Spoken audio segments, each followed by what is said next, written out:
We're glad to have you back. Nigeria's oil production surged in February, exceeding its OPEC quota of 1.5 million barrels per day by 70,000 barrels and contributing to the cartel's increased output in February. Reuters survey showed us these figures earlier today. The survey released last Wednesday revealed that Nigeria recorded the second largest production increase among members of the Organization of Petroleum Exporting Countries, OPEC, contributing to the bloc's overall rise in output. OPEC reportedly pumped 26.74 million barrels last month, up from 170,000 barrels from January. Total, with Iran contributing the highest increase of 80,000 barrels per day. The increase in Nigeria's output is attributed to a rise in crude oil exports and an increase in domestic consumption, particularly at the 650,000 barrels per day Dangote refinery. OPEC Plus, a group that includes OPEC, Russia, and some other oil-producing partners, is keeping production cuts in place through March because of the concerns about weak demands and increasing oil supply from non-member countries. Dr. Ayodele Oni, I introduced him earlier, is an energy lawyer, is an analyst. He is a partner with Bloomfield Law Practice.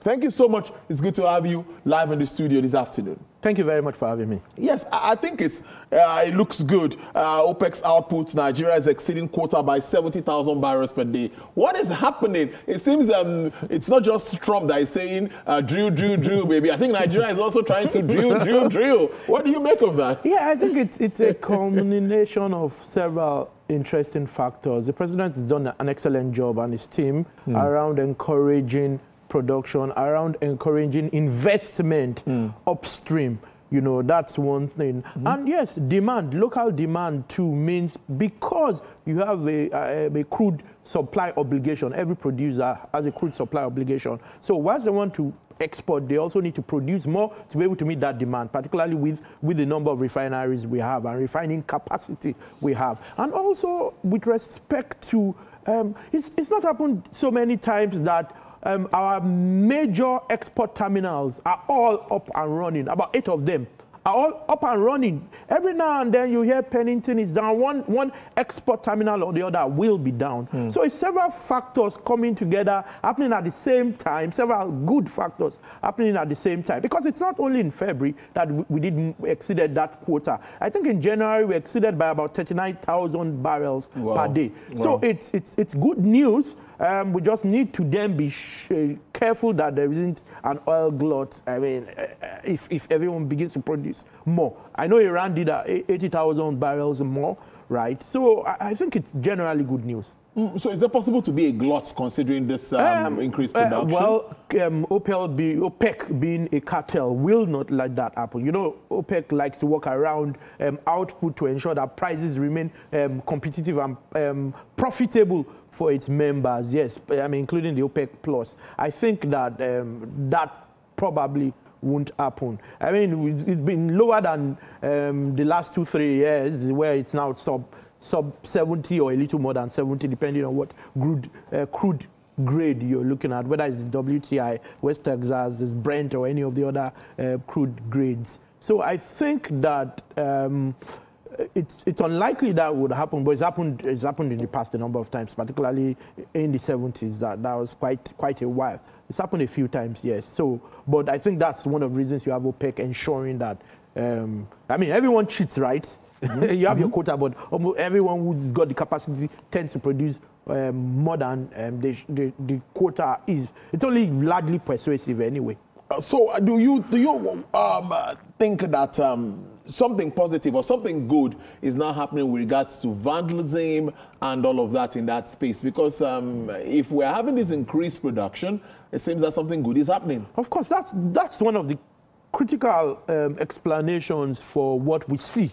If you had vandalism, you'd have a number of wells shut in. You hear people complain about the terminals or inability from the wellhead to get from the wellhead to the export terminal. But you don't hear all of that anymore. You don't see people write much of that on social media. So it means that something good is happening. Much of that effort is yielding good fruits. Also because they are getting locals involved. You know, the PIA has the trust arrangement, so that when you safeguard those assets too, there's a benefit you derive. So locals are getting involved. It's a change in strategy, which means you understand the creeks, you understand that environment, come join us and get a benefit when things work. So I think it's positive, and I think it's good news for us. Recall that our budget benchmark is $75 per barrel and 2,060,000 million barrels per day. So we've got our eyes set on those targets, and we need to do everything it takes. So good news. A lot of these actions, these reforms, are yielding fruit. I mean, painful reforms, but in the mid to long term, excellent decisions have been taken. So let's look at U.S. sanctions on Russia. Do you think that would ignite a crude oil price rally across the board? Well, every sensitive information can lead to a rally or can lead to prices going down. So once you begin to have those sort of conversations, even before it takes place, you can't see that rally. I mean, you're beginning to see 70, a little over 70.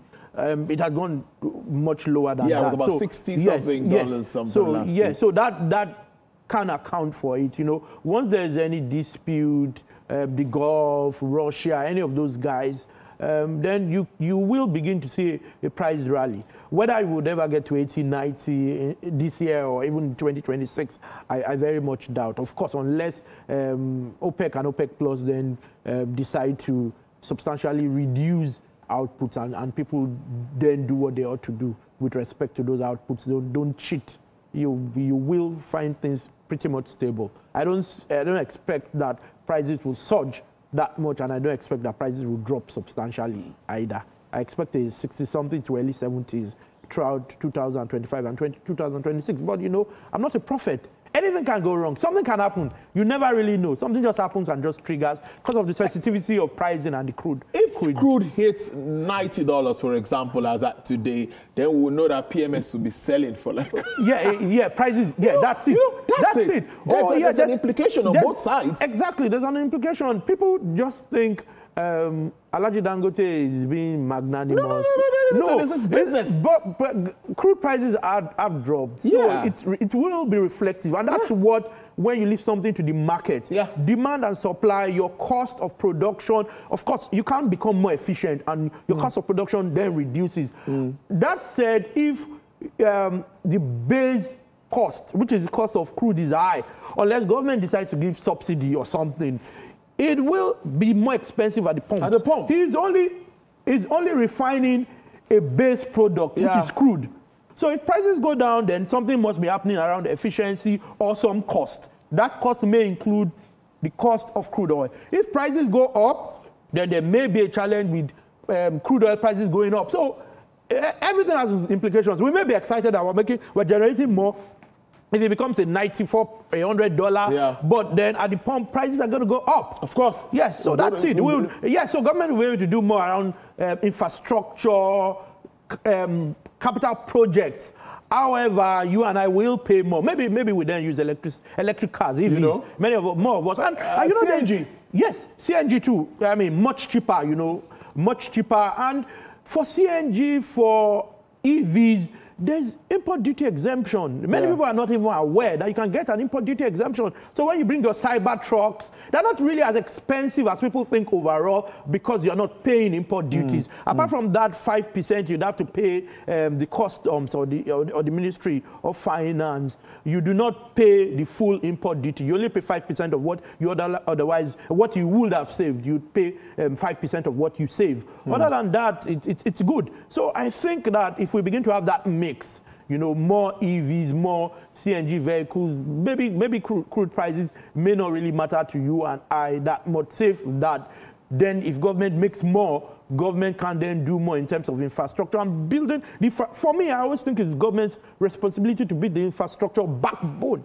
The private sector is supposed to key in and expand, but that backbone is government, and government does require funding, and this needs to be done consistently. Part of the reasons we have challenges in the power sector, for example, and the grid continues to collapse is because several really years of neglect. If you need to spend $10 billion every year for 20 years, and it's been abandoned for maybe 10 years, yes, you're not going to have to. You won't then be spending $10 billion anymore. You're going to be spending multiples of that. If you cannot afford it, then your problem is not going to be solved.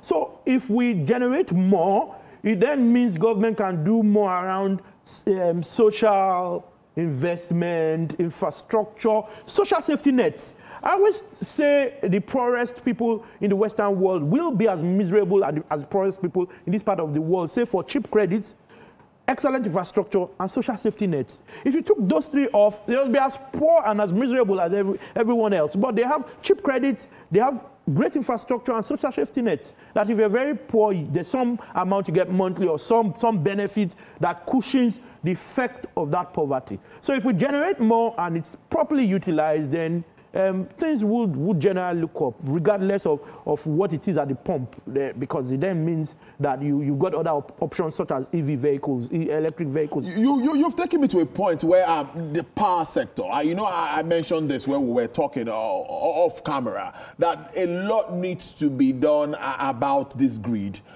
Just last week, we were celebrating 5,000 megawatts. Yeah. We hit, a lot of commendations and all of that. And this week, we've had grid collapses. I said it was a partial collapse. As of yesterday, again, I can tell you that as of yesterday, there's been no light in most of the band A areas in Lagos that I know of. So there is a challenge again, up till even as I speak. And there's no press release or anything to that effect.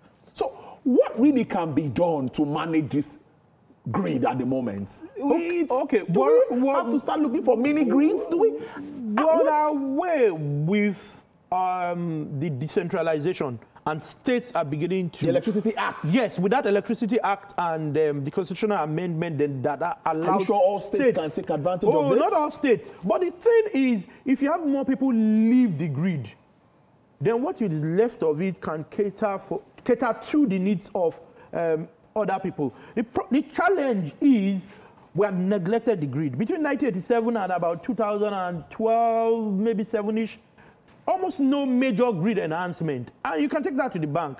I said that we haven't done a lot of research. So if you neglected that long, yeah, we keep saying same thing, but we need to generate more income to be able to address those issues. But decentralization maybe could be one of the solutions.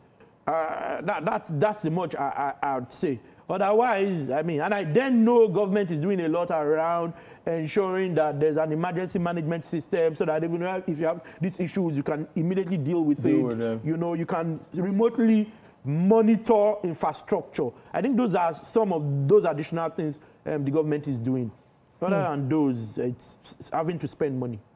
Honestly, yes. We talk about gas supply. We used to have issues with that. I think that is not the main issue at the moment. It's still a bit of a big one. It's still an issue because those historical debts, some of them have been paid by this administration. And I say this administration has done really well when it comes to energy, generally speaking, particularly gas and liquid hydrocarbons. They paid some of those debts. But because of the historical challenge, even around gas pipeline infrastructure, for a very long time, the Eastern and Western were not integrated. And you almost never had a Northern until you then began to have the AKK, the Quota, Kaduna, Kano, the OBEN, and the likes. The OBEN, for example, you have an integration of, it tends to connect the Eastern and the Western. That's the Alps and the Eastern. So, for a long time, there was that neglect from infrastructure, and the pricing was poor. At some point, they were forced to sell to NEPA, what used to be NEPA, Never Expect Power at All, or the later PHCN, please hold your candle now. They had to sell less than the cost of production. So the commercial arrangement was bad. Everyone wanted to do also condensate. Any of those projects were export projects. NLNG was an export project. So it took time for us to begin to then see the demand with more private power plants, more people needing natural gas for production. So those were challenges that we had historically, and we're beginning to gradually get out of that. Now, you then had a PIA that took almost 2 decades to pass. And no one wants to invest in an uncertain regime. Because we had all sorts. At some point, they said they were going to pass the PIA in piecemeal. You had all sorts. You didn't want to sink. No one wants to sink risk capital and not be sure how they'll get their money back. So we are beginning to then resolve all of these issues, but a number of them have not been completely resolved. And at times, if a matter is resolved halfway, you do not feel the impact until you get 100%. It's like building a house. When the guys start building, it just looks like, what's all of this nonsense? Until you see the finished product, it then looks really good. So it's similar to what we see. And a lot of energy projects have long lead times. You don't buy many things off the shelf. You need to have conversations, and I don't want to mention the OEMs. You have conversations. It will take 2 years, it will take 4 years. Production. Azura took 7 years, for example, to even reach your financial close and all of that. It took a while for Siemens to come up with the structure, for all the other guys, you know. So, yeah, we're making progress. I just hope after this administration, it's 4 years, it's 8 years, the next administration then doesn't take us back. That's a challenge we do have in this part of the world. Someone takes us further, someone takes us back, then we restart again. And you never make progress once you keep moving back and forth, particularly when you move further back than you had moved forward. You first then need to take the country back to where it was before it went back, before you then begin to talk about progress.